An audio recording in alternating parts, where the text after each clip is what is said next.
नमस्कार। जय हिंद। जय बिहार। जय हिंदुस्तान। जय भारत माता।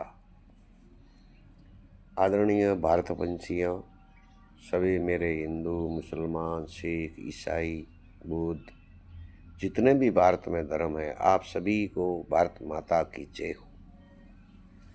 दोस्तों, जैसे कि अभी बिहार में विधानसभा के चुनाव है और चुनावों की गर्मा गर्मी जबरदस्त है। अरबों खरबों रुपए का खर्चा है। दारू तो पानी की तरह बहेगा गली गली में, जबकि दारू बंदी है। और जो भी दबंग लोग हैं, बाहुबली लोग हैं, जिन्होंने भी अपने काले कर्म करके हजारों करोड़ों अरबों रुपया कमाया है देश की जनता और देश को चूना लगा के, उन सभी के 20% रुपये इस चुनाव में खर्च होने वाले हैं। लेकिन ज़रा सोचिए वोट देने से पहले कि हमारे एक वोट से हम उन भ्रष्टाचारी, चोरों और डकैतों को कितना मजबूत कर रहे हैं।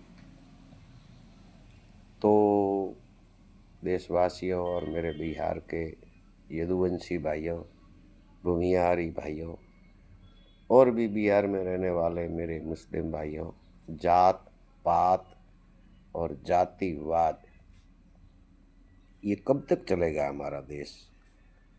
इस देश के सिस्टम को दीपक की तरह, जैसे लकड़े में दीमक पड़ती है, उसको देसी भाषा में उधई कहते हैं, वो लकड़े को खोखला कर रही है। इसी तरह हमारा जातिवाद हमारे देश को खोखला कर रहा है।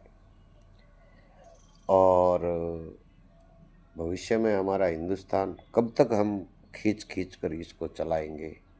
70-75 साल बड़ी मुश्किल से निकाल दिए हैं और पता नहीं आगे कब तक ये हमारा देश बना रहेगा हिंदुस्तान। हर नागरिक हिंदुस्तानी है, भारतीय है और हर नागरिक वफादार है। सभी का ये देश है और हम सभी की जिम्मेदारी है इस देश को मजबूत रखने की और सुरक्षित रखने की। और हमारी ऐसी भावना होनी चाहिए कि हमारा देश दुनिया का नंबर 1 देश बने। अगर आप मुस्लिम भाई हो तो आपको गर्व होना चाहिए कि भाई हमारा हिंदुस्तान, सऊदी अरब और यूएई और भी दुनिया के जितने भी मुस्लिम देश हैं, उन मुसलमानों के देशों से भी आप मुस्लिम देश का हिंदुस्तान नंबर 1 होना चाहिए। अगर आप हिंदू हो तो हिंदुओं, आपने सोचा है अमेरिका में जाते हो तो ईसाइयों का देश है, इंग्लैंड में जाते हो तो ईसाइयों का देश है, अरबिस्तान में जाते हो, Yemen, Kuwait, Jordan, Libya, Iran, Iraq, तो ये भाई मुस्लिम भाइयों का देश है। पाकिस्तान जाते हो तो मुस्लिम बंधुओं का देश है। तो हिंदुस्तान हिंदुओं का देश नहीं है। कोई ऐसा लेबल नहीं लगा कि ये हिंदुओं का देश है। और आपने सोचा है इसका कारण क्या है? मैंने कम से कम नेपाल, श्रीलंका, भूटान ऐसे कई देशों का दौरा किया और वहाँ देखा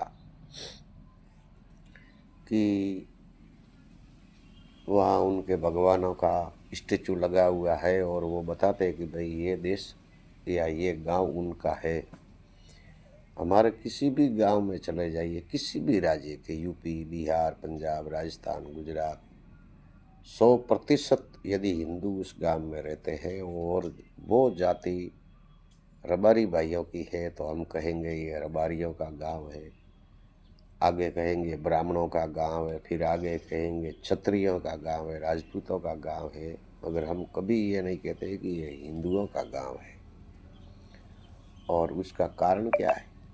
जात पात, जातिवाद। यदि कोई ब्राह्मण खड़ा है तो सारे ब्राह्मण उसको वोट देंगे, चाहे वो चोर है या लुटेरा है। मगर सामने कोई भूमिहार खड़ा है, कोई जैन खड़ा है या कोई मेघवाल बंधु खड़ा है तो हम उसको वोट नहीं देंगे, भले वो 100% ईमानदार है। तो ये जातिवाद का जहर हमारे सिस्टम को और हमारे देश को ख़त्म कर देगा दोस्तों। इसलिए न जात पर न बात पर और न ही वोट देना है किसी हाथ पर। भगवान वासुदेव कृष्ण के अनुयायी, मोदी जी कृष्ण तो नहीं है लेकिन उनके सच्चे बंदे हैं।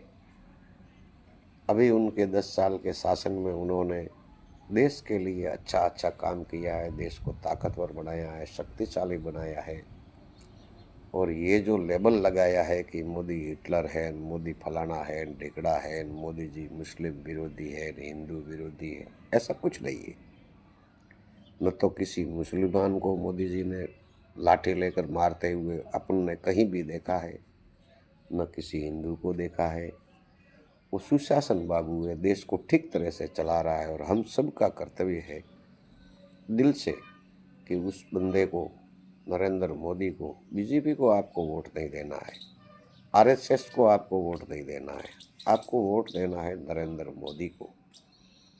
तो उस आदमी को आप मजबूत करोगे तो हमारा देश मजबूत होगा, हमारा देश मजबूत होगा तो हम मजबूत होंगे। और ये मुफ्त की रेवड़ी है जो आजकल बांट रहे हैं, घर घर से मैं नौकरी दूंगा, बसों में किराया नहीं लगेगा, बिजली फ्री दूंगा, ये झूठे लोगों की झूठे वादे हैं। आप खुद थोड़ा तो दिमाग लगाओ कि ये देंगे कहाँ से। बिहार में 6 करोड़ लोग हैं, क्या हर घर से एक आदमी को ये नौकरी दे सकते हैं? झूठे लोग नहीं दे सकते। ये केवल और केवल हमको आपको उल्लू बनाकर हमारे से वोट लेने का एक तरीका है। मुफ्त की रेवड़ी ये नहीं हमें लेनी है।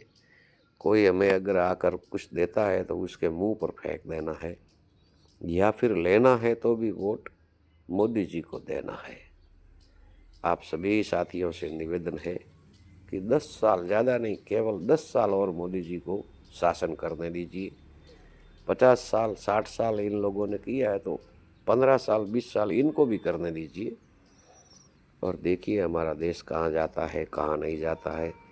फिर इनके विकल्प में कोई अच्छा नेता जब हमें दिखे, चाहे पार्टी कोई हो, कांग्रेस हो, भाजपा हो, समाजवादी हो, बहुजन समाज हो, अच्छा नेता दिखे तो फिर उसको स्वीकार कर लेना है हमें। ऐसा नहीं है कि भाई बीजेपी का ही आदमी हो, किसी भी दल का, लेकिन ईमानदार आदमी होना चाहिए। ये आधे पागल, आधे जोकर, आधे पप्पू, आधे गप्पू, इन लोगों को वोट दे के आपका न तो भला होगा न हुआ है। और जंगल राज को वापस मत आने दीजिए और मोदी जी को वोट दीजिए। ऐसी आप सभी से दिल से निवेदन है, प्रार्थना है। जय हिंद, जय भारत, सभी भारतवासी।